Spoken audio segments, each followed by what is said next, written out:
अब ये जो आप स्क्रीन पर आर्टिकल देख रहे हो, ये आर्टिकल वर्ल्ड बैंक का आर्टिकल है और इस आर्टिकल में वर्ल्ड बैंक का कहना है कि इंडिया में पॉवर्टी 22% से घटकर 10% आ पहुंची है।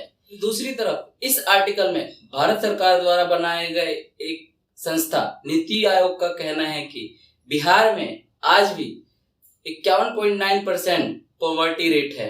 नीति आयोग ने मल्टी डायमेंशनल पॉवर्टी इंडेक्स जारी किया और उसमें बताया कि बिहार, यूपी, छत्तीसगढ़, मध्य प्रदेश और ओडिशा में आज भी मल्टी डायमेंशनल पुअर लोगों की जनसंख्या काफी ज्यादा है। अब मल्टी डायमेंशनल पुअर लोग वो लोग होते हैं जो एजुकेशन, फूड और हेल्थ जैसी बेसिक जरूरतों को भी पूरा नहीं कर पाते। बिहार में ऐसे लोगों की जनसंख्या काफी ज्यादा है।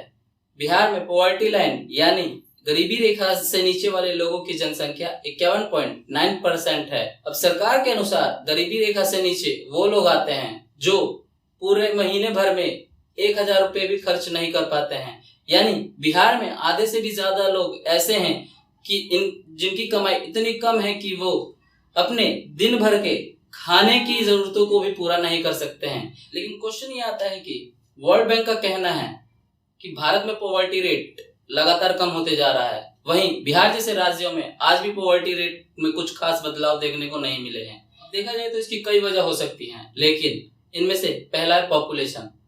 पॉपुलेशन सिर्फ बिहार की नहीं पूरे भारत की प्रॉब्लम है।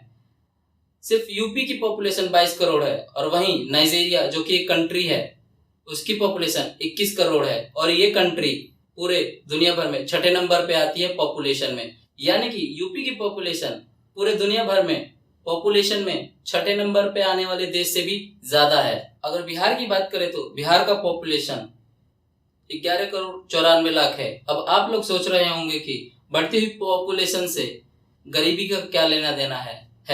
बिल्कुल है। जब भी किसी देश में या राज्य में पॉपुलेशन बढ़ रही होती है तो उस देश या राज्य की पर कैपिटा इनकम रेट घटने लगती है।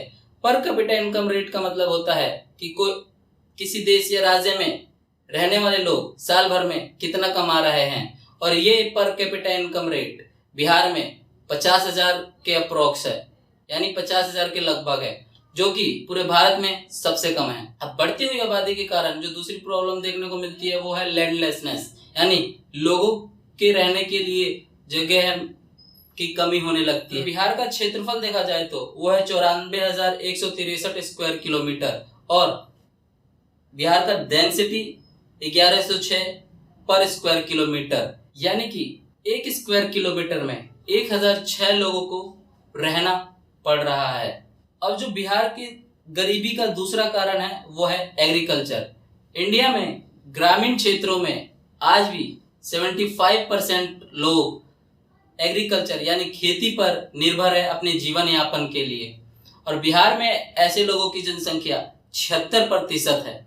बिहार के किसानों की मंथली इनकम यानी मासिक कमाई 5,000 रुपये से भी कम है और वहीं हरियाणा, पंजाब और महाराष्ट्र जैसे राज्यों में रहने वाले किसानों की मासिक आय लगभग 20,000 रुपये है। क्वेश्चन ये आता है कि बिहार के किसानों की मासिक आय इतनी कम क्यों है। बिहार में अनाज और सब्जियों को रखने के लिए कोल्ड स्टोरेज की काफी कमी है, जिसकी वजह से किसान अनाज और सब्जियों को सड़ने या खराब होने के डर से वो अपने पास ज्यादा दिन तक नहीं रखते हैं और इसलिए उन्हें इन अनाज और सब्जियों को कम दामों में बेचना पड़ता है। बाढ़ का आ जाना और सूखा पड़ जाना बिहार के किसानों की एक काफी बड़ी मुसीबत है।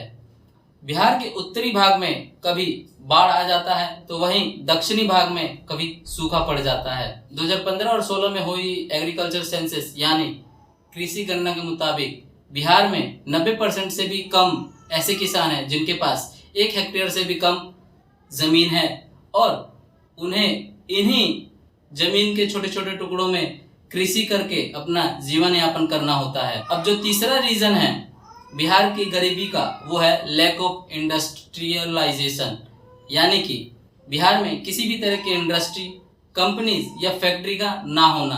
अब किसी भी तरह की कंपनी या फैक्ट्रीज को बनाने के लिए मिनरल सोर्सेज जैसे कोयला, आयरन, एल्युमिनियम या फिर और भी कई तरह के मेटल्स या मशीनरी की ज़रूरत होती है, लेकिन बिहार में इन सभी चीजों की काफी कमी है। यही नहीं, बिहार में एक भी पोर्ट यानी बंदरगाह नहीं है और वहाँ के हाईवे की भी कंडीशन इतनी कुछ खास नहीं है कि इन सब चीजों को किसी बाहरी देश या फिर किसी दूसरे शहर से मंगाया जा सके। अब ऐसा नहीं कि बिहार में कभी इंडस्ट्री थी ही नहीं। सन 1980 के दशक में 3 टेक्सटाइल फैक्ट्रीज, 33 शुगर मिल और कुछ पेपर मिल हुआ करती थी और उस टाइम बिहार इन 33 शुगर मिलों से भारत के 25% चीनी का उत्पादन करता था। लेकिन 1977 में इन सभी 33 शुगर मिलों को सरकार के हाथ में सौंप दिया गया और सरकार इन्हें धीरे धीरे बंद करती चली गई। सरकार का कहना था कि ये शुगर मिल सरकार से संभाली नहीं जा रही है और इन शुगर मिलों का खर्चा काफी ज्यादा है, इसलिए सरकार इनको धीरे धीरे बंद एक एक करके बंद करती गई और 2005 तक 23 शुगर मिल को बंद कर दिए गए और 10 से 11 शुगर मिल को शहरी कंपनियों को बेच दिया गया। अब जब भी इलेक्शन का टाइम आता है तो इन शुगर मिलों को 6 महीने के लिए खोल दिया जाता है ताकि रोजगार के नाम पर जनता से वोट लिया जा सके।